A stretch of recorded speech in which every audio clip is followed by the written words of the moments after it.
And welcome back, everybody. Heroes at School's disappeared, and I've moved over slightly. But joining me for this semi-final and the grand final is Samu. Hello, everybody. So this semi-final, second semi-final of the evening, will be between Johnny Sins Butt Buddies and Unstoppable and Johnny Sins Butt Buddies, however you want to phrase it. Probably Unstoppable and Johnny Sins since they're on that side. But anyway, it's irrelevant. It's all elementary, as we will go into game number one very, very shortly here. I just want to cover off the map bans quickly for everybody, just to see how we get to the first map. So, we had Johnny Sins banning out Sky Temple and Cursed Hollow. Sanctuary, Unstoppable banning out Ultrak Pass and Volskaya Foundry. And obviously, we've been picked. We're going to Dragon Shire, which is picked by Johnny Sins. This means All we right. have the first pick on the side of Unstoppable. Yep, absolutely. And it'd be interesting to see what sort of picks we get. Obviously, we know Johnny Sins has got some unusual pickups which they've shown throughout the season. Mainly a Stukov solo lane, and obviously it actually works to great effect. Surprisingly, but no, they make it work. Interestingly, they've chosen Dragonshire, but enough from us as we go into the draft. You don't want Dragon Shy. I mean, this is one of the maps where I can do the Stukov soul line from Udyr. It is one of the maps where you want to have the soul liner to win. But we also saw lately a very high rise of Xul coming in. We saw it earlier today already on the second channel between the Jonathan Spud Buddies and their opponents in the first round. They played Lyric on the soul lane. On the other side, we saw Xul. We went for a double soaking into Foreman in the bottom. It's also still possible to go for something along those shenanigans, even on Dragonshire. Yeah, but we see first ban Tracer. Unsurprisingly, Johnny Sins have used Tracer to great effect throughout the season. They haven't picked a all too often, but it's generally well known that they do have a very proficient Tracer player. Picked her They 8 picked it, times and it got banned 6 times against them. The only hero who got banned more often against them is actually the Anduin, who has a total of 11 bans against them. He also has the most picks with 10 picks.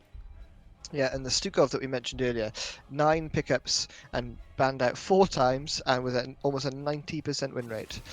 So pretty effective there to be used as well. And Mal'Ganis being banned out, they picked it 7 times with a 100% win rate. So Unstoppable doing their homework, and obviously we do see the sort of the meta, the classic Rexar being banned out. It is Dragonshire after all. This Dragonshire, it's kinda expected the Rexa ban, but didn't want to say it. But this leaves near the Xul open. But Yeah. they decide to go for the ETC as the first pick. ETC, very good tank, especially against Xul as well. Xul comes in, joins the team fight. ETC can power slide him and punish him for being too aggressive if the rest of the team follows up. Yeah. So what will we see on the side of Johnny Sins coming out? Do you think we will see that Zul first pick? Will we see Anduin coming out as well, since Anduin is pretty common with them? But no, it's going to be Johanna Jaina. Still the Xul open. Jaina themselves is a very nice combo. Jaina pulling everyone together. Jaina able to bump the Blizzard over them. Cone of Cold, Water Elemental, or Ring of Frost as well as follow up onto Jaina. Very good combo. Also, it works very good with Danduin when you just look at Jaina. Of course, we all know the meme combo between Falling Sword and Fight Bump, but it's also still very strong combo with the Blessed Shield. And on the other side, as a response, we see the other blonde mage coming in with the Kalphos being the picker. And also a healer which lately fell out a little bit out of meta again. It's the Auriel. Her Resurrect was buffed before and was kind of broken. Yeah, I think Oriel, yeah, as you say, has fallen off slightly in the meta, but she's still strong. As long as she's still got a battery, she can still be deemed quite strong. And obviously, they do ban out the Valor. Whether we'll see a Lunara pick up as well, just to get that sustain battery, or a Reyna. At the moment, you see like Valor, Lunara, or Reyna tend to be the 3 heroes most picked with her, just to generate that hope. But Aegis is definitely making a comeback, I think, if when Oriel is picked over Resurrect. Talking at healers, it seems like Unstoppable did not really look too much into Jonathan's butt, but as they decide to remove the Anna rather than the Anduin, who would be a very strong follow-up for Johanna and Jaina.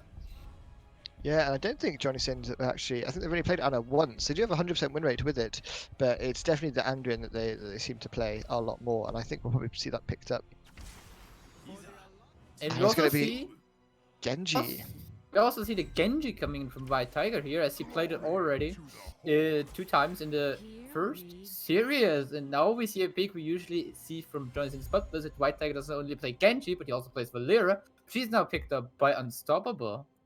Yeah, and looking at Unstoppable, they have. We mentioned the Oriole pickup, right? They played it 6 times, and they've got an 83% win rate. But looking at the Valera pickup, doesn't look like they've played Valera a lot. They've played it twice, and they haven't. They didn't win any matches with that. But we see the signature, There we the go! solo laner. It's Stukov, and I know for a fact. I knew this was going to come out because they picked Thrall, and I played a few games with Hodo, and he always says that Stukov just absolutely wrecks the Thrall. So we'll have to see, but we'll have to see how the ganking works from Valera, because obviously Valera should be playing around mid top, and whether that'll have a bit of an impact in the game. Depends a lot on how Valera and Genji move around the map. And it's going to be really interesting. One way Thrall has a little bit of a chance, I think, is if he goes for the block turn on 4 with the wall, possibly. Mm. Maybe, yeah. It's more so the fact that you just can never get away from the Stukov. It's a really I look forward to it, and we'll have to try and catch what happens in top lane as well, because I think Valera and the Genji will both be trying to rotate around that mid top lane just to put pressure on the solo laners. Whether we'll see Genji do Genji things and steal all the wells, that's always an annoying thing that Genji can do on this map. On any map, really, pretty much. He did But it in the game before on Dragonshire, where he took Genji and just went for the top farm, and Xul had a very hard time sustaining through it. Also yeah, love it in the chat, it's Samoviator. Sam Viator. Oh God. We should come up with duo names for all the castles that have been today, and then we can have a vote and see which name sounds the best out of them all. Aviator at school, Carriage at Aviator at school, school. 42 Yash. 42 Yosh. Yeah. Anyway, which draft do you prefer here, Samu? I think it really hard depends on Valera and Genji, but in a general thought, I would rather go for the Jonathan's butt. But Yeah, I the think end this. in Johanna, Jaina, I just love it, like it too much. Yeah, I think there's too many. I think there's too many comfort picks on the side of Johnny Sins. I think they've gone into this with a draft in mind, and they've got exactly what draft they wanted here. If you haven't put on a bet, the betting is just about to finish. So exclamation mark bet A or bet B, and the number of points you wish to bet on each of these two teams. Bet A is for Unstoppable. Bet B for Johnny Sins. So make sure you put your points on. We don't support gambling, but we do support it in a safe manner here. You don't get any real money of it, so it is okay. I mean, the points, you can exclamation mark points will tell you how much points and where you are on the leaderboard as well. It will send you a message where you are as well.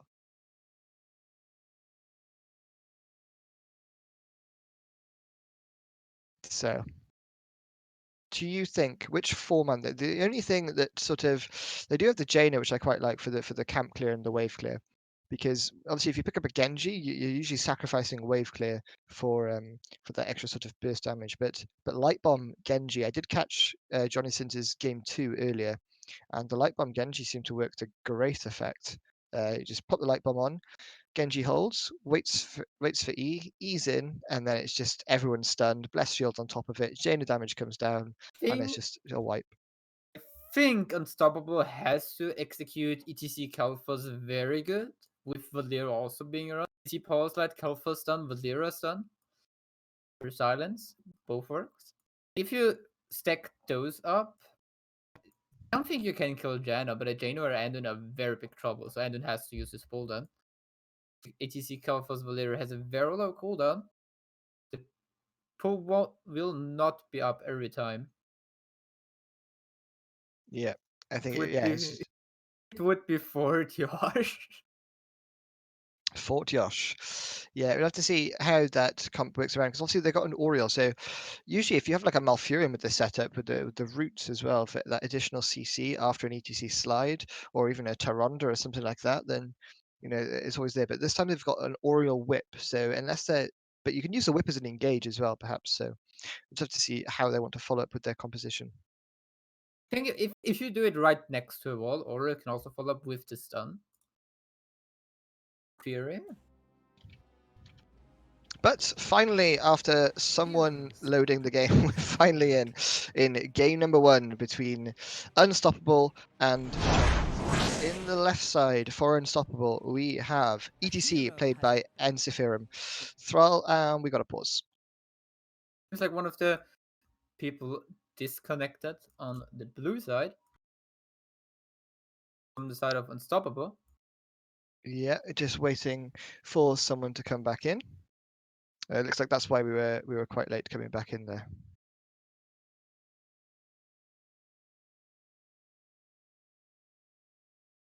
Sorry, someone leg hard. That's also Yeah, why the loading took so long. So. absolutely.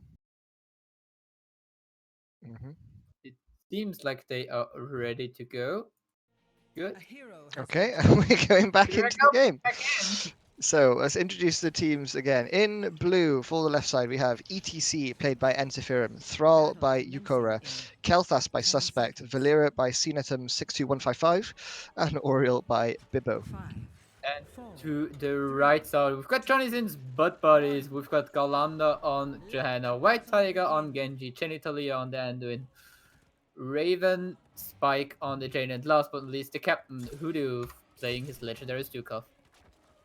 Yeah, as we look at talents on level 1, we do see Stukov not. So some people would think Stukov would opt for the range AA talent, but he doesn't. This chap opts for reactive ballista spores. But as you see, a quick engage there coming in. Lura trying to get some damage down, and Soppel being popped there by the Johanna. Genji looking in there, but gets caught up by the Kelthas, and ETC peeling for his team there. And no one dies. But we do see the red team having the advantage in the rotation bot lane now, and perhaps trying to disrupt their rotations down for the blue team.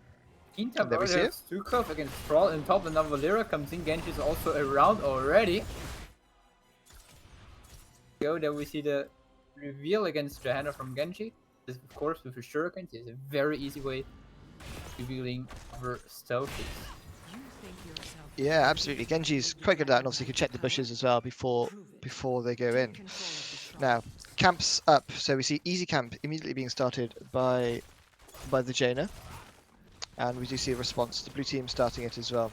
So both teams opting straight away for their easy camps here. Yeah.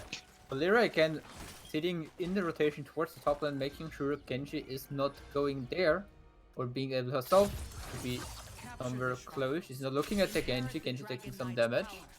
Yeah, you need to be careful here. Thrall coming down with the root, but White Tiger dashing out there just before the Thrall can land that root. So good reactions there from the Genji. Bottom, we now get the Siege Giants clashing on each other. We'll see the Omens from both teams making a way bottom. Darren Skin to not get silenced by Valera, then it's just fine. Yeah, and again we see this is the player around top lane, right? We are going to see the Genji, and there he goes. Genji, just doing Genji things, going for that well. Just trying to make sure that they damage it, and they are holding bottom lane as well, and top at the moment. So there's 2 mid. Valera coming up here, rotating into the Genji now. Genji does need to be careful, does get silenced, stunned, blinded, but it will int for this well. I think Thrall's coming down, trying to land the root, but White Tiger trying to get away, surviving in between 4 people, but Genji goes down. That's going to be first blood. Now, losing someone, but getting that well, I think at this stage in the game, it could be considered worth it, because obviously that well is going to cause issues for the Thrall. I think it's worth. Also on the side of Unstoppable, we had a lot of people rotating upwards. Sadly, Jonathan's spot buddies were not able to take any advantage out of this. Could have, for example, pushed bottom a little bit and took half of the tower down there. We saw 4 people up there. Yeah, we are seeing Valera going back top here. Stukov needs to be careful though. Hasn't seen the Valera's missing, and oh dear, this looks like it could be a dead Stukov. Gets silent, gets rooted. Heal does pop there just right at the end, and the slow, is it enough as Genji comes up as well? Genji going in, just trying to harass them as well, but Hodo living there. Still got his fountain. He's not playing against the Genji, so he's able to tap. There is still sticking around, but she's now on her way to get somewhere else. It's a little fight in the mid lane. Yep, Genji, Jaina just securing bot lane and soaking bottom as well, pushing the lane out. This is going to have to be responded to by the blue team, and we do see Kel'Thas and Valeera coming down. Oh, Raven Spike needs to be careful there. It rotates quite aggressively in the mid lane there. Gets stunned as well, gets pulled out by Andrew, but is it enough? I don't think it is as the flame strike comes as the living bomb spreads and kills the Jaina. Heal from Endon a little bit too late because of the channel time. So Jaina goes down. This means now we have both altars channeled so far for Unstoppable. The top lane we see Hoodoo on his Stukov retaking the temple. We also Yeah, see Kel'Thas Valeera competing coming in. as Kel'Thas completing the quest at 4 minutes is pretty strong here. As Stukov gets caught by the Valeera, but Genji coming top as well. And this is what I mean. This map's going to be played quite instantly around the top mid between the Valeera and the Genji because they're two sort of rather mobile heroes who just want to gank. Oh, but Well, Genji see needs to be Aurel careful now here. coming in. There's a swift strike out for Genji to be in a safe spot. Yeah, We also have Echo of the Elements completing.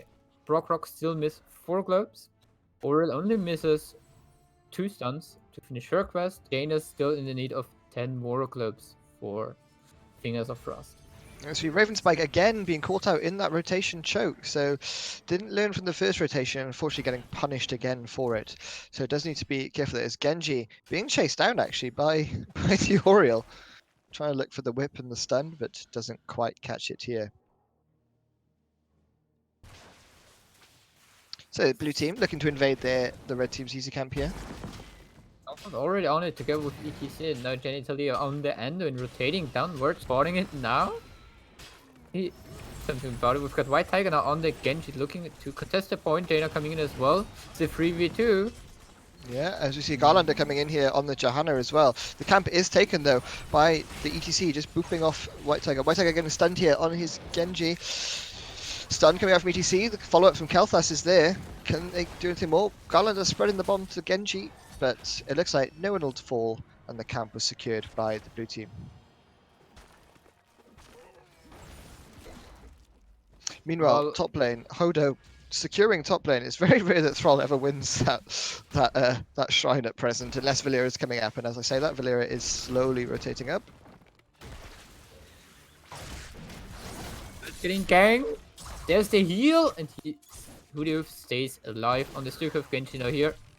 Yeah, getting so much value of the level 1 talent at the moment while taking damage below 50% health. Instantly spread a weighted pustule to all nearby enemy heroes and reset the killer biokill. So obviously it procs your heal and procs the slow for the enemies as well. So getting a lot of value out of it. Oh, Jay needs to be careful. Might be caught out. Trying to dodge the gravity lapse there, but it wasn't quite used by the Kel'Thas. But both shrines channeled for the blue team at present. Now we've got Jaina looking at Valeera there, but Valeera should be fine. She's fine. Yeah, and meanwhile Stukov again just making sure that he can secure top lane. Thrall having to back mana issues because there's no fountain purely because the Genji shenanigans from earlier.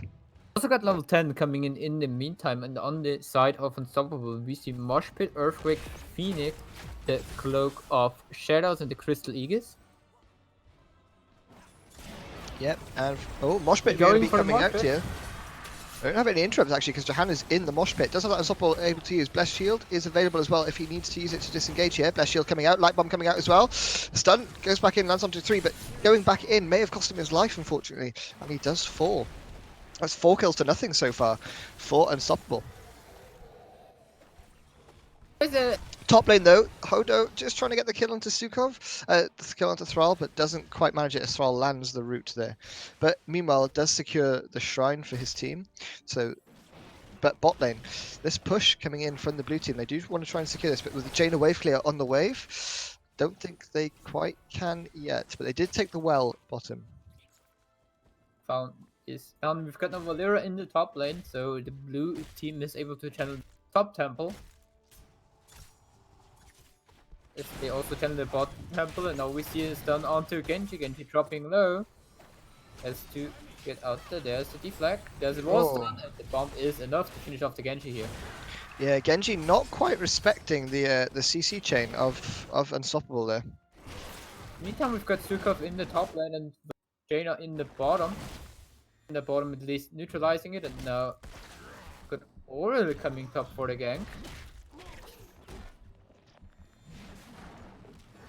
Okay. Yeah, Soda just trying to run around here, just trying to live. Oh, dodges the whip though. May live. EDC trying to go round. Stukov surviving the attempted gank here, but he doesn't know where the Kalthus is. He needs to be careful. Doesn't want to step out too much though, because he may get gravity lapsed here. Oh, whip missing, but the root's there. The gravity lapse coming down to on top of it, and Stukov falls.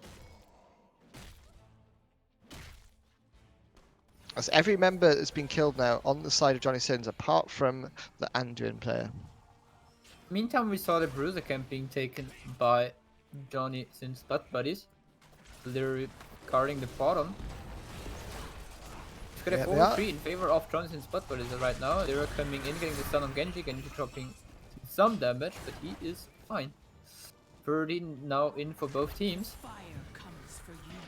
But the dragon is picked up. That's the first dragon of the game going over to Unstoppable here. So Unstoppable already they're almost 2 levels ahead here in experience. If you just look at experience numbers, and you can clearly see that minion-wise are 2,000 ahead, but it's the hero kills that are really putting them ahead with almost 4,000 experience from hero kills. We see the dragon working in the bottom, and this is Thrall in the dragon. Oh, Jaina gets even knocked away. Genji going in. Some damage is being dealt. Kelf kind of dropping low. She's getting healed up by Aurel again. She's now dropping low. There's the Aegis coming out. The heal be ready. Yes, it is. There's the mosh pit onto the Genji, but there's the pull from Anduin. Oh, the root landing there, the protect coming out. Is it enough to save White Tiger? I think it is. Ancestral Wrath was procced as well, but Anduin able to heal him up there. Now the red team are quite low here, and Aurel no, they're not going to scout this out and invade. Level 16s are there shortly for the blue teams. Again, we see a rotation coming top lane, but Stukov pushing the Valera into his side of the fort. Valera trying to get out here. Will she live? No, as Genji goes in and secures the kill. That is massive shot value right there. Stukov saying, you know what, you jump behind me, I'm gonna pull you even further. Now we also got the stun combo against Genji. Genji dropping low, and it's not enough as he goes down. A 1-for-1 trade in the end. Yeah, so far Unstoppable just being they're getting the hand of these rotations, soaking the lanes. You can already see that in experience as well. But they're just getting that CC train just following up. But it's not over yet for Johnny Sins. They're still there with 3 forts. They're 1 talent advantage down, but it's all to play for. We've got the Bruiser coming in bot. Is about to be taken by Unstoppable as they have the lead currently. Is about to scout it out. You see in the bush to slow it a little bit for his team. They don't want to go in for the fight here. No, I mean, they're 3v4, they're 3v3, but it is into level 16 talent disadvantage as well. And obviously we do see the hard camp being started here by Thrall and Valera. But they just want to defend bottom lane, and it is defended by Jaina wave clear here. The ship is secured. So Thrall shortly moving towards the mid lane just to tap. On his way back up, he decided, you know what, if the camp is here, I can also take it. Yeah, at least he can still tap mid. Genji hasn't taken that shrine. Stukov needs to be careful here. Valera missing. Oh, Valera just showing herself now. Stukov already knows. And unfortunately, Stukov is going to fall there. ETC and Kelp, we've got full 5 men of Unstoppable in the top lane in the meantime. With this Bruiser camp. They're looking to push in. Or at least ETC does. So now they decide to go for the fort in the top lane with this Bruiser camp. This one kill. I mean, it's a pretty good decision. I mean, they can't really respond. By the time the red team even get up there, the fort's already going to be gone. And this is the one thing that Johnny Sins don't have is just that wave clear. They've only really got the Jaina that can, and Jaina and Johanna really for the wave clear. So they've got a Genji and a Stukov. So it's a little bit yikes for them in that sense. The other side, we also do not see massive amount of wave clear, but Aurel has a little bit. Kalphas, of course, wave clear got himself. DC also provides a little bit with Pinball Wizard on level 7. There is a little bit more for the blue team. Yeah, as you see, Genji just trying to hold top there into the thrall, but there's going to be a rotation coming up from both teams, it seems. Two of the blue members are bottom, though, so this could be a risky engage here for the blue team as Genji tries to go in on the Kalthas here. Extract to dodge the damage, and they secure the kill. Can they get more here? Stukov shoving the thrall away. May have actually saved him. On the run, there's the water elemental, there's the slow from Jaina, the water elemental catching up as well. Get the rest of the slows in. Our ETC in the meantime taking over the top temple. We also saw Aurel and Valera going for the siege camp on the side of Jonathan's spot buddies. Yeah, I quite like that play from the Oriel and Valera, knowing that the two of their team members were going to die top, using it to try and get value elsewhere. ETC needs to be careful though. Is it an island surrounded by 3 of the red players, but does slide out and is able to live. ETC still trying to contest it a little bit. Also decides it does not matter in the end, so he decides to go out. Now, Jaina clearing bot lane. What can the red team get with this? Top lane is going to be channeled by Valera, so we need to do some things. Otherwise, this could be another Dragon Knight. Genji just stay mid. We'll get one interrupt. Oh, it was a late interrupt. I thought he's going to miss it there, but no, gets the interrupt through. And obviously, Stukov gets taken down by the Valera top, though. Then we also see the Bruiser camp being picked up by the Johnson spot, but isn't now Kalphas looking at the dragon. He gets it. Yeah, and that's the second Dragon Knight of the game. Unstoppable being pressed by Johanna, baiting the kick from the Dragon Knight. But Also, this is the second Dragon Knight with level 20s on the side of Unstoppable. This is looking... See the ouch. turbos coming in, Earth and Shield, Shield of Hope, Rupture from Valera. Kalphas probably going for the Flame Strike upgrade. Yeah, and there it is. There's that Flamethrower. flamethrower. Increased range to be extra safe, especially against Genji, Jaina, and Johanna. Yeah, absolutely. And also, obviously, if it hits 2 of my heroes, it just pretty much resets the cooldown. So, into this. Now, level 20, V19. Dragon Knight falling low. Will they be able to secure this keep? They want it. They only have a little bit of a wave here. Posturing rather aggressively. Johanna needs to be careful though. Gets slid back, gets silenced. Does have Unstoppable available though. Blast Shield coming out just to try and disengage. Light Bomb being used here by the Genji. Genji onto 4 here. X-Strike coming out as well. Is that enough damage? Dragon Claw coming out. Mosh Pit being used here by the ETC trying to disengage. The pole coming out from Anduin. And have they defended this keep? It doesn't look like they have, unfortunately, as the earthen shields. And look at the health bars of the blue team now. They're full health. Still Johanna saw wants the more kill though. coming in from the red team. Now we see the power slide to the oath on Stukov on the run. Jaina falls. 1 for 1 trade so far. Stukov. Yeah, still got a little bit of an island. Oh, and unfortunately the pull. Oh, but the spread there. Will he live? Oriel's looking for a whip. They're running around the other side. He will just take some time off of the opponent. Well, we have Genji already rotating towards the top lane, not lose any experience because transit spot buddies, they want to get them. He's taking a while to die. I think they will delay him, Oh my to god, be is honest. he going to spread? Is he going to get a spread again? Oh, I think he the wants to slow. delay it. Oh, I think it's the That's whip. fine. It was almost a great escape, but no, it wasn't quite. I think that Unstoppable even delayed him on purpose, so they have some more time for stagger in those deaths. Yeah, absolutely. I mean, Johanna's just about to spawn now, and Stukov's not going to be back for another 40 seconds. So it is now a very long time until they both come back, and obviously the Bruisers in the bottom together with the Siege Camp might even looking at the core at this moment. Yeah, I mean, the core's a little bit risky, perhaps, but 20 talents are in for both teams, but they've got a camp. If they get a kill, they are possible. Yeah, Water Elemental coming out here, being popped as well. Light Bomb coming out, Genji goes in, trying to get the kill, and they get the kill onto ETC. No Death Mosh there. Oriel pops Aegis on himself, trying to keep himself alive. Genji getting that X-Strike resets though. Dragon Claw coming out again, as Johanna just going in, slowing them all down here. White Tiger trying to chase it on the Genji. Can they get the kill? But no, the Light Bombs, no, the Living Bomb spreads and unfortunately kills the Genji and Johanna. Okay, we'll Still coming back. They're still spreading the Living Bomb.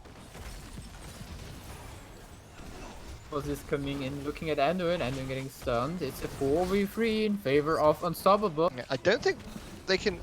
I don't know if they can hold. Is this clownable? Is the question. As they do have that Oriole healing, just trying to keep them all alive. Core's falling down to 80% now. Jaina trying to go in, doesn't have ultimate available for another 10 seconds here. Core falling down to 50%. Hodo trying to go in. Unstoppable being popped by Valyria there, dodging the strike. Is Jaina taking a lot of damage here? Doesn't want to fall because that's your defense. Oh, is healed up by Jaina Taylor, but 10%, That's 8%. Betrayer! And that's going to be the core. And that's going to be.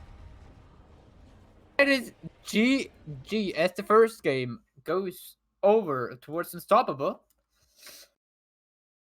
Though on the side of Jonathan's butt buddies, a combo coming out where really comfort heroes. Yeah, Unstoppable really showed up there. I think I may have underestimated them a little bit. Yeah, I think well, I think perhaps Johnny Sins did as well, and maybe that showed in their early game, particularly the Genji really not respecting their sort of their CC. Obviously, Genji's one of those picks that's slightly out of meta as well, unless you're extremely comfort taking it. But love to see it's not over yet. Obviously, the reverse sweep is still potentially on the cards, as this is the semi-final, which is a best of three, and the winner of this will be facing Sloth Sanctuary in the grand final, which will be casted on this channel by the both of us as well. So we just want to wait and see what Johnny Sins want to do here. Will they opt for first pick or map pick? I personally think they would rather go for for first pick. Looking at the maps which are left open. Remove Sky, remove Sky Temple, Ultra, and Dragon no longer available. Yeah, we'll just have to see which ones they opt for. And it's going to be Tomb of the Spider Queen. They pick the map themselves, so we see the first pick on the side of Unstoppable. Yep, absolutely. So we will be setting up the lobby momentarily for that. So if we just want to recap the map bans and just tell you all how we got here currently.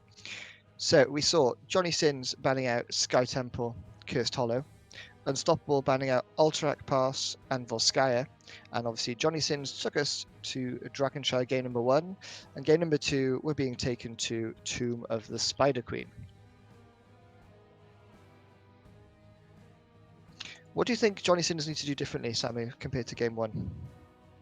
I mean, now we've got Tomb of the Spider Queen, so a map where you want to have wave clear, so I expect them to pick more wave clear this time compared to last game. So Jaina, yes, but also something on the lines of the Hanzo Reina or something like that, which can either wave clear or help defending the camp. Mm-hmm. Spiders. Yeah, I think wave clear is definitely going to be key here. Maybe banning out the Tracer was definitely the pick, and maybe we won't see the Stukov solo lane this time. I mean, the Stukov solo lane didn't really lose top, but just the annoyance really of Valyria being able to rotate top continuously. I think that was clearly an issue for the Stukov. Also, I think on Dragonshire, you want to win the lane, the solo lane. To move the Spider Queen, it doesn't matter too much. You just want to have some wave clear on your solo lane that he does not lose the forward against the spiders, and he's also able to rotate a lot. Something along the lines of Lyric or Blaze is just amazing on Tomb of Spider Queen because you have those wave clear and also you have very good abilities for the team fight.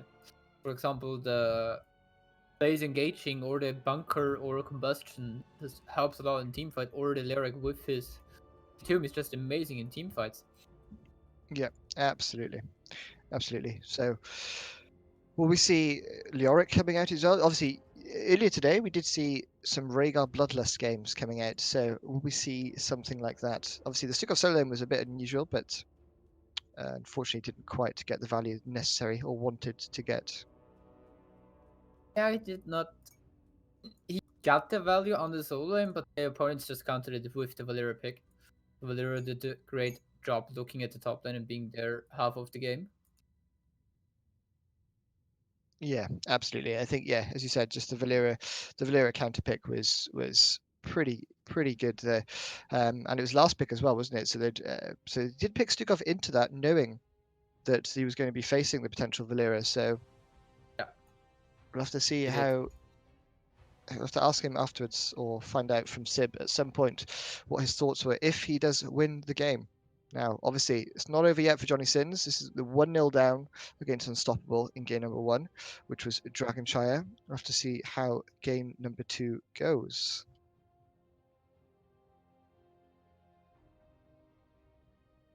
Do you think we'll get a different draft from Unstoppable this time around? Do you think we'll see a Valera ban coming out, Samu? I'm not sure about the Valera ban. I definitely see it. As far as I remember, C and Etom was Valera main. If I remember correctly. No, okay, I'm wrong. Maybe. I remember them playing some Valera. I feel it's definitely possible. Also, Valera did a great job harassing the solo lane. As we said on Yeah. Tomb of the Spider Queen, it's not so much about the solo lane. No, exactly.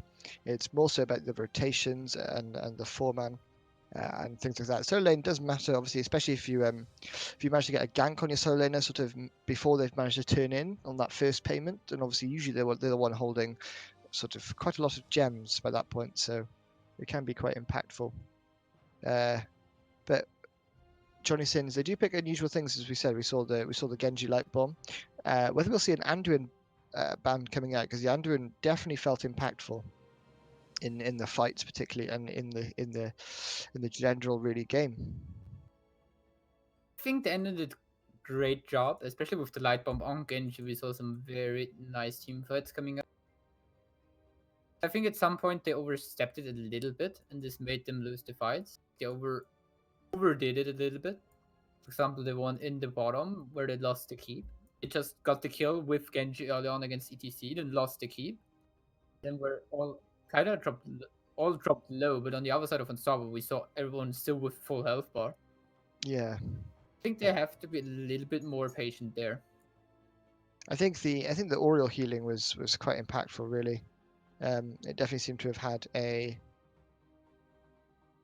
impact, really, in it all. So yeah, we'll just have to see how that plays out. So we're waiting for both teams. It looks like we're all ready, and we're going to go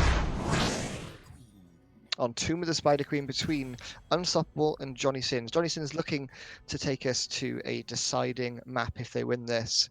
Unstoppable looking to close it out 2-0 if they win. So how will both teams fare? Looking at bands. First of all, I hope betting is set up again. So exclamation mark bet A. If you think Unstoppable is able to close out the series in this game, or exclamation mark bet B. If you think Johnny Sins with this Valera ban incoming first of all will be able to win this game number 2. Yeah, absolutely. So obviously Johnny Sins looking to come back here. So perhaps they'll try something different. And instantly we see the Valera ban coming out, and again a Tracer ban. So obviously respecting that Valera. Hodo not wanting to deal with that character again coming down. I think it was probably the most impactful hero they had, because it just kept harassing the offlane. As you say, offlane doesn't matter so much, but just the fact that it was such a nuisance and played quite well, that it was clearly they felt that was the biggest risk to them. Obviously, you see Also an Anna see again. the Yeah, Anna ban coming out again. It's quite I'm not too interesting. sure about the Anna ban, purely because they just don't seem to play it. They've only played it once. Obviously, they do have a 100% win rate, but it's not their comfort pick. Choban, there is an interesting stuff coming out here. So Unstoppable apparently plays some Cho'Gall. Or whether they're just concerned about it being picked here. I don't know. Whether they just thought, do you know what, we're not dealing with this. We're not dealing with any kind of Cho'Gall cheese. We're just going to ban it out. And we see the instant Johanna lock for Unstoppable. This leaves still Xul open. Who do you could pick it up? It's really sure. I mean, looking at the heroes which were played by Unstoppable so far, they played a big varieties. They played some Nocebo, they played some Uther, Chromie, Hammer even, Maiev, Ilda. A lot of different things they played already. So Cho'Gall definitely up on the list, maybe. Yeah, but there's the Morganis and Kel'Thas being picked up now. Morganis, we mentioned, it was banned out in game number 1. They've played it 7 times with a 100% win rate, and Kel'Thas, interestingly, they played it 7 times with an 85% win rate, and it's also a kind of like counter pick to Unstoppable, who did play Kel'Thas in the first map. But they're going for a Vala Alarak. Alrak coming in, one of the heroes you sometimes even see as a first ban, because Alrak is quite good at punishing you for being out of position. Yeah, and they've played it 5 times, and they've had an 80% win rate as well. And with Vala, they've only played it 6 times, but they have a 100% win rate with that hero. So we'll see how it's played. The most support is Alex Straza. Usually you don't see Vala with Alex Straza, purely because of the way the sort of healing works. You kind of want like a Malfurion or an Oriel, or even an Anduin can work, but typically you tend to see it with those sort of sustain healers. We've got this Duke of Respect man coming out from Unstoppable. So Currently, who do you have had his impact in the top lane and made a very hard life for Yukora on the Thrall? yeah, absolutely. Hodo will be very pleased with that, I'm sure, with the respect band coming in. But I reckon this will probably be an Anduin, no doubt. I mean, why change something? Or a Decad perhaps as well. They've played Decad quite a lot, but no. There's the Anduin. And there's the early Leoric pickup. So not wanting to wait till last pick, just perhaps in case the Leoric gets through the draft. So Lyric, just as I said before, he has his massive amount of wave which are very helpful to move Spider Queen, and with Entomb he also has a very good ultimate for the team fight, especially on level 20 with the Silence Entomb. There's not much an Arak or Vala can do against it at level 20, they just get one-shotted there by Kel'Thas. Yeah, absolutely. And there's the Whitemane and Thrall. Now, Whitemane obviously has that really sort of strong burst healing there, and there we see the stats coming in. Oh, you saw the stats previously just there on Stukov. Delay, sorry. I apologize, I thought it was live. Oh, moments sometimes. Okay, my bad. And there's the Genji again though. So obviously White Tiger feeling confident on the Genji. Genji, movement of Genji is really annoying to Arak. With Arak, kind of a how good a player dependent matchup again with Genji and Arak. So if the Genji is better than the Arak will have a hard time hitting a combo with him. But on the other side, if Arak is better than the Genji will have a very hard time staying alive at some point because Arak just deals so much damage. Yeah. And Vala Thrall, if they just capitalize on the from Arak onto Genji is just a kill at some point. Yeah, absolutely. And as you say, the Genji be able to rotate between the lanes as well. The only thing it is again, it does lack the wave clear, but perhaps with the Kel'Thas, they're hoping that they can mitigate that with the Kel'Thas wave clear themselves.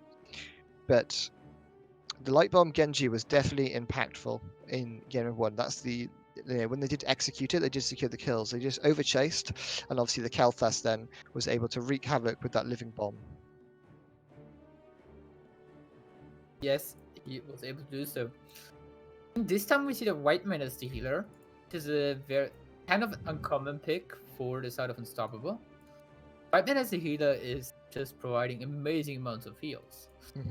Kel'Thas and Genji might have a hard time getting through the Whitemane heal at some point, if she's able to hit enough heroes to heal her team up.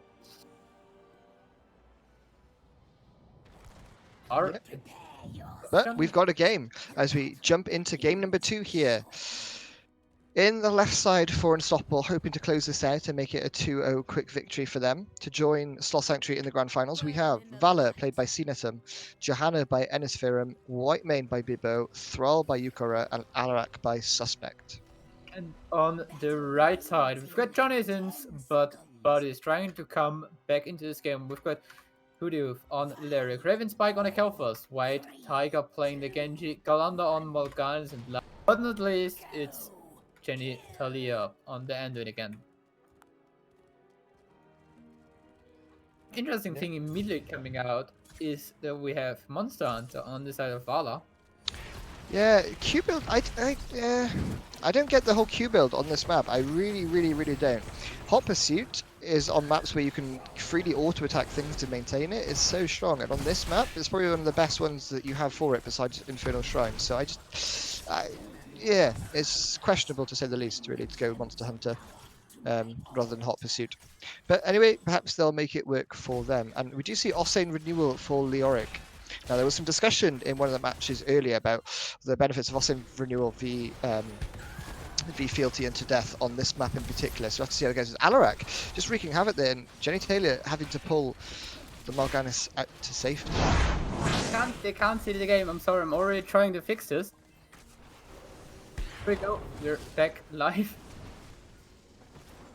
On the side there we see the combo against Genji. Genji taking some damage, but there's a Swift Strike to get Ed out of the harm's way. Oh, I didn't realise that. Okay, so you should have the game on your screen again now, guys. Anyway, as we see the rotations currently favouring the blue team really at present.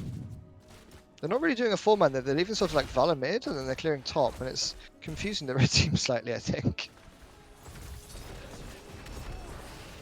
Also see Monster on that. Fuel from Vala, leap from Mal'Ganis, but that's the combo from Vala, not hitting though. Yes, Morganis goes back in, trying to get that stun. Unfortunately, it misses, and Alarak just walking into melee range and just getting those auto attacks and actually taking down the Morganis. We've got the 5th hit for Ararak with his level 1 quest, Extended Lightning, so it gets 20% increased range on Lightning Surge. In the meantime, we're seeing the bottom, the Lyric against Brawl. Brawl having a lot of trouble here against Lyric. Yeah, obviously. I think the elements is not stacked, and also one of the problems of Brawl in the solo lane is the wave clear. Yeah, obviously Leoric can just, especially with that level 4 now, with that Neil Peasants, can just cue the wave and it's free. We do see Dragonclaw being picked up by Genji again, so wanting just that extra final burst as he goes in. Oh, we are seeing a commitment down to bot lane now for the red team. They want to secure this camp.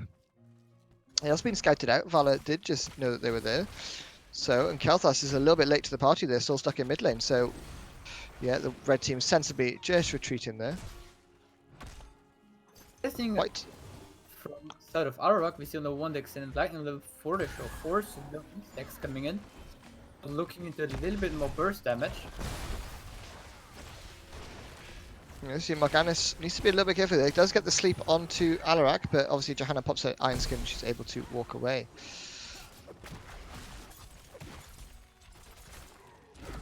Alpha's in the meantime rotating between mid and top, but now we've got Aura coming up for Alphas. We'll get a combo in probably.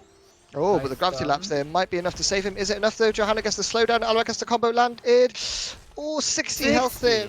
Raven Spike walks away, and Johanna may have overstayed here. Doesn't have the Iron Skin available, so sleep comes out. Genji goes in, trying to look for some damage, but obviously it's not going to be enough at this stage in the game. Alarak is playing so aggro. I feel like late game it might start getting punished a little bit more, but like he's literally just auto attacking, which is something you don't usually see from many Alarics unless they're confident that they can secure the kill. So currently trying to look for the show 4 stacks on his level 4 talent. So increased sadism in. Oh, White Tiger needs to be careful. There's Alarak waiting.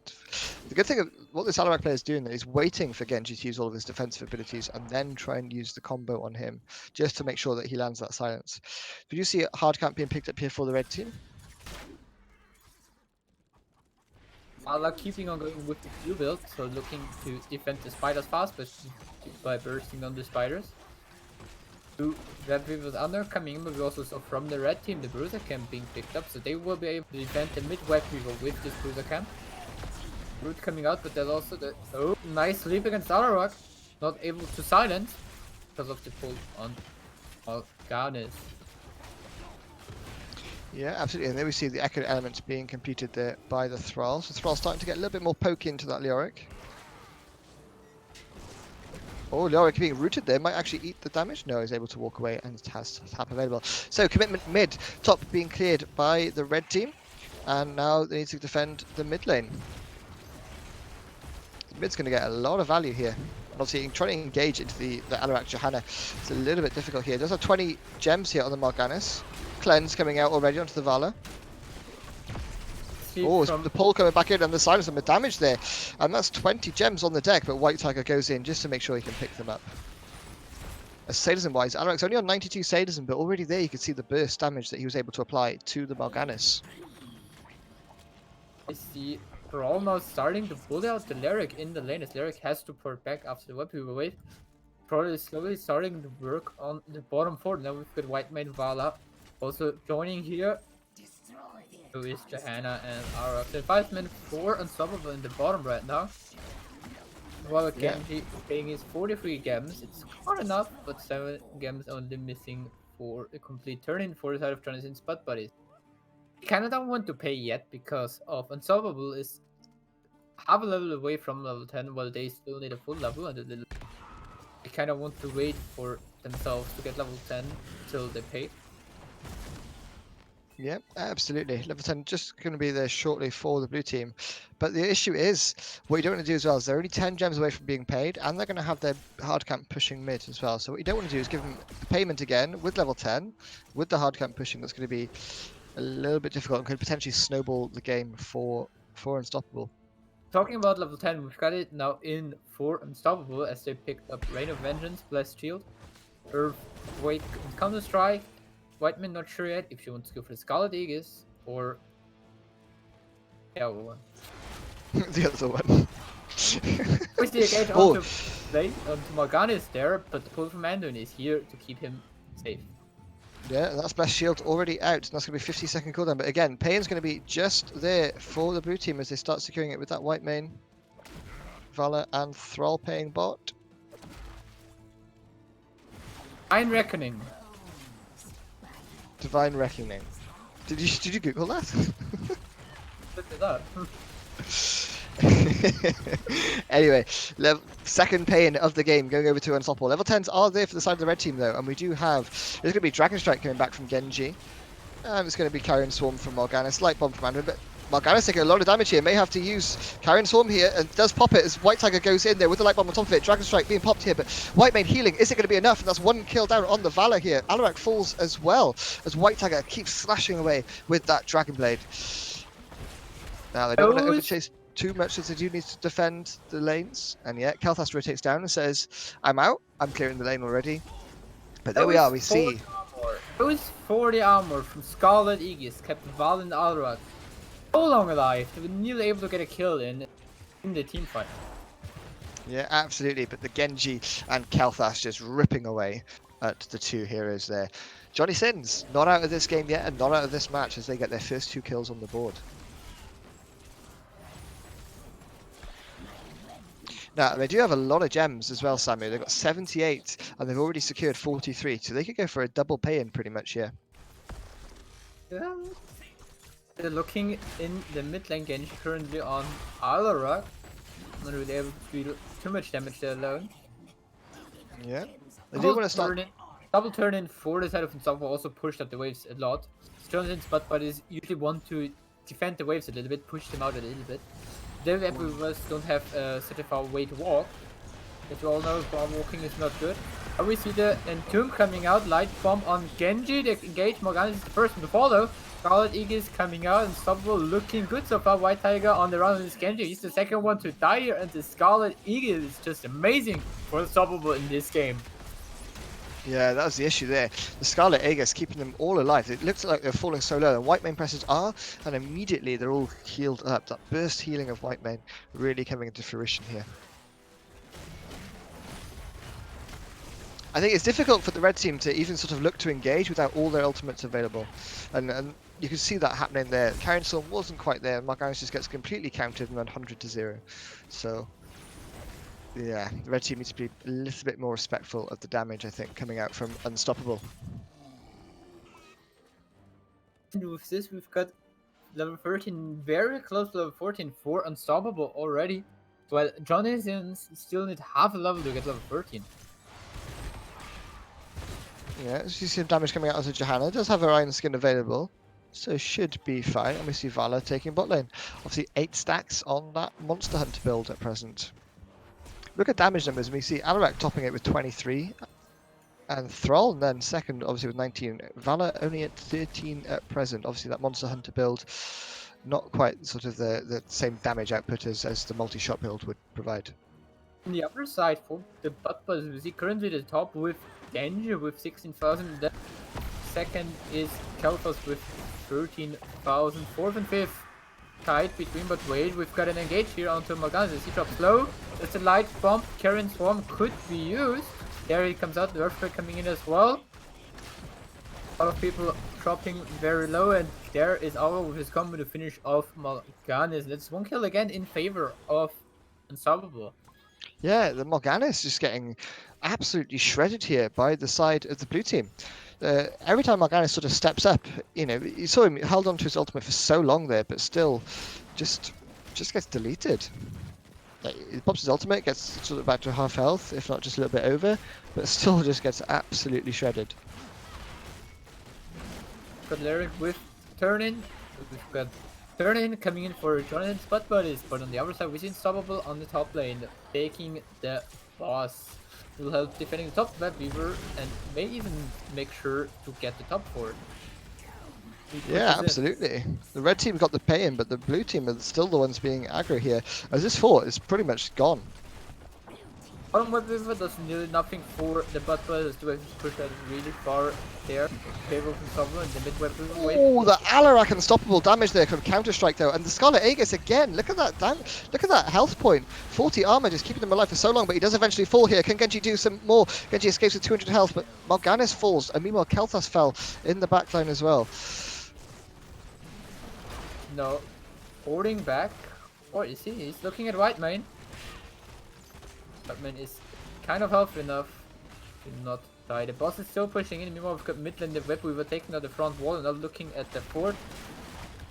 And the top keep is going to go down here. Yeah, absolutely. So the red team paid, but the blue team were the ones that secured the keep there, and they're not quite there for a pay-in yet. They do need some more gems, but the red team need to make something happen. They do have enough for a second pay-in themselves, and they did get a fort on the board. So they're a level behind, and they're well, 2 levels behind, and level 16 is not quite there for the red team yet, though. So can they soak it? Can they get the pay-in, and can they soak 16?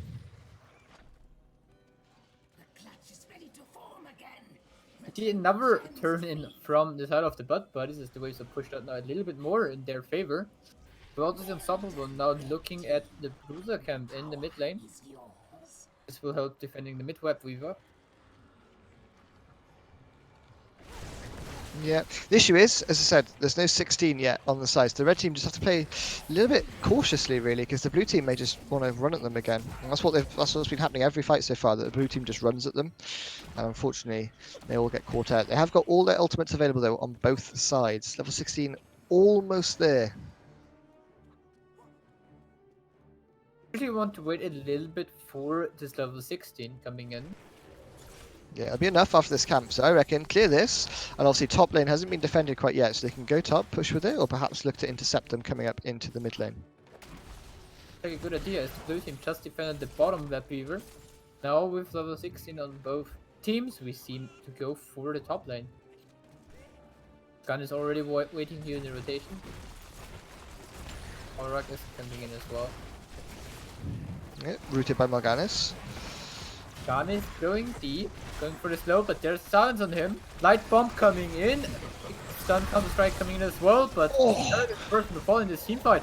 White Tiger very low on his Genji and he drops as well. People are a little bit in trouble on the white main. Morganis is ulting in the middle of all of them, but now he is very far down behind the 4, and that's 3 kills for The Counter-Strike damage from Alarak is just insane. I mean, they're all lining up for it as well, though. You saw that Counter-Strike, and again, it fires out onto 3 people there. But unfortunately, there's nothing to do to proc it. I mean, obviously, if you throw out your Phoenix and Alarak presses R, it's gonna proc. But they're looking to end here. 13 seconds and 20 seconds on Morganis. I'm not sure about this one. They able to get some kills, yes. I also think they have the better team comp without ultimates. Decide to back off now. Yeah, but they do have they can pay in, and 20 is going to be there on the side for the blue team here. Camp being started by the red team, but this is going to be scouted out by the blue team as soon as that pay in goes. And yet, there we see it. Johanna immediately running in. They're trying to secure it. They want to secure this, but can they do it? Yes.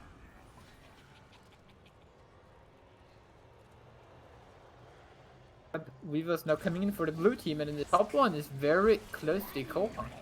Yeah, the red team needs to force something now pre-20, or just have to give this and hope that the blue team don't end somehow.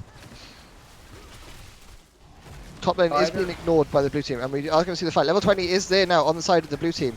They haven't locked in the 20s yet. Earthen Shields was picked and just pressed there immediately. Light Bomb coming out here, but the pull from Alarak pulling away the Light Bomb here. Counter Strike again going out.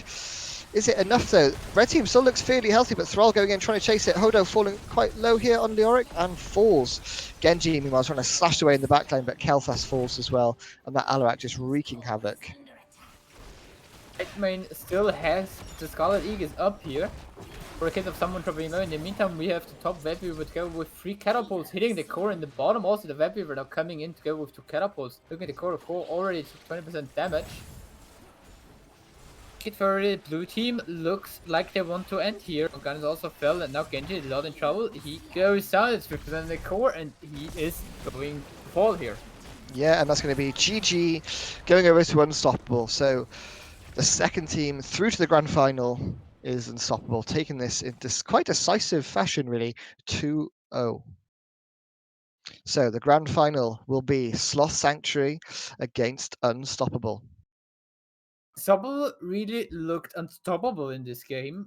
So the Scarlet Crusade on level 20 for Whiteman, they're unstoppable for 2 seconds when she presses Scarlet Aegis. Really comes in their team name. Yeah, absolutely. I mean, they really did seem to show off their abilities there with some different picks as well, right? They picked the Valera in the first map, which I haven't played that much. They picked Alarak in the second one, and the Alarak was definitely a deciding factor there in the games. Alarak is really a scary hero, and we saw it coming out in this game. With this amount of CC he provides to the foreman, Morganis on the other side had a really hard time. He was playing a little bit too aggressive on his side against the amount of CC he had to deliver. He had to go up against. Yeah, and I think it'll be an interesting matchup between Unstoppable and Sloth Sanctuary as well, because we've seen some unusual drafts from Sloth Sanctuary. I mean, each draft was a little bit unusual. So let's see how Unstoppable wants to react to that. I think we're just deciding what's going to happen. I think we'll be going to a break shortly. But in the meantime, I think if we just look at the bracket and we can see how we got to our final today. So the first match of the day was AFK for Coco against XL5, which AFK for Coco took in took 2-0. Next match was Turtle Team against Sloth Sanctuary, which was on Heroes Lounge 2, and Sloth Sanctuary took that one 2-1, giving our first semi-final of the day, Sloth Sanctuary against AFK for Coco.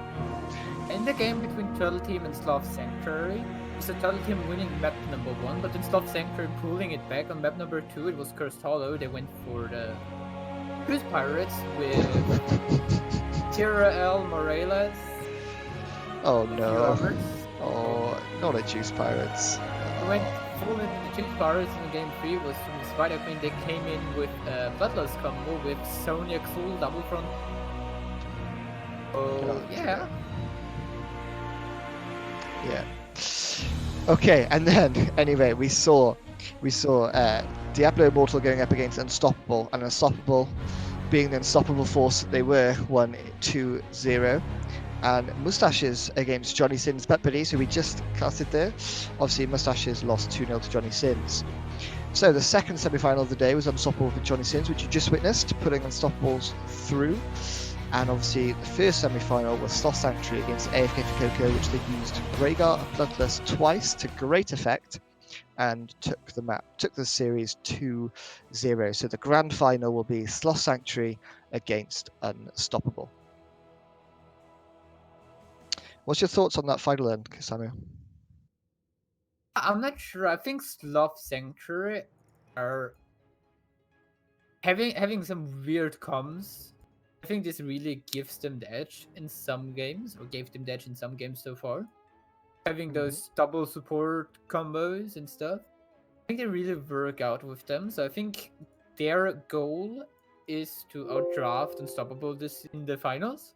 Hmm. Unstoppable has to make sure that they are not getting outdrafted. Just go for something standard for them, as we saw in Camille, Valera, and Arak also kind of unnormal picks, let's say it this way, but also not too weird in a general draft direction. So they're still kind of normal comps with some spicy picks coming in.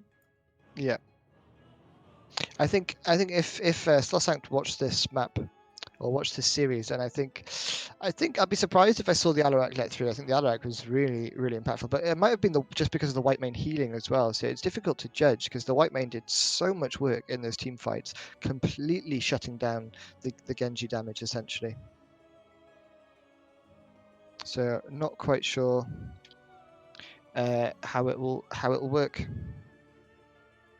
White Man's Scarlet Eagles was just amazing in those team fights. And in with the light bomb, people are stunned, and then there comes Scarlet Eagles with the 40 armor, and everyone gets a steal. So for all the damage Whiteman does, she heals her teammates. Yeah. Genji just does not get through with his damage. No, and we saw that in the first map as well, where he took X strike, but they all had so much sustain. I mean, the Oriole healing and the Aegis to negate it. The Kel'Thas had his shield.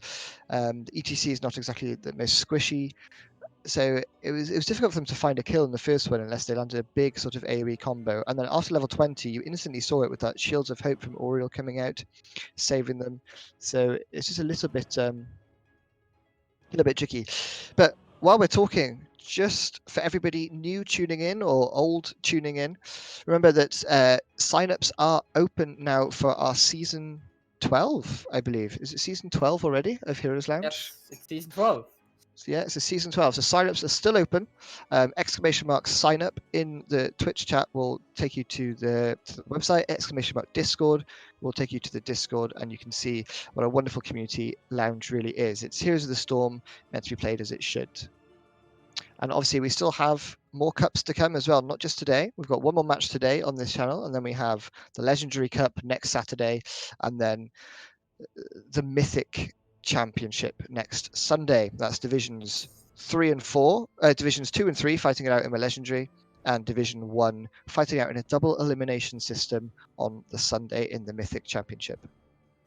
Really looking forward to Saturday and Sunday next week, where we see near the top of current play, where we see some Division S teams even making sort of an appearance, or at least a lot of players from Division S will play there.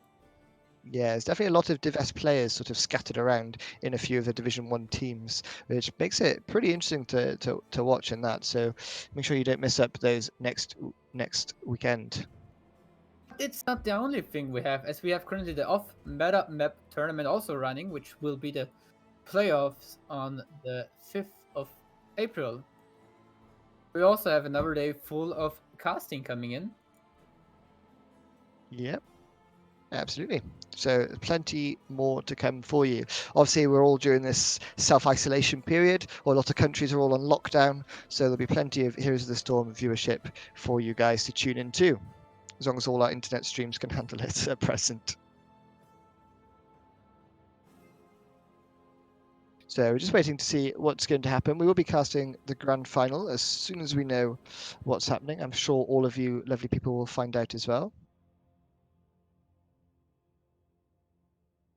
So we will just show, I think we'll go into some of the replays quickly while we just get a short break and get a drink, refresh ourselves, and then when we come back, we'll have the grand final available.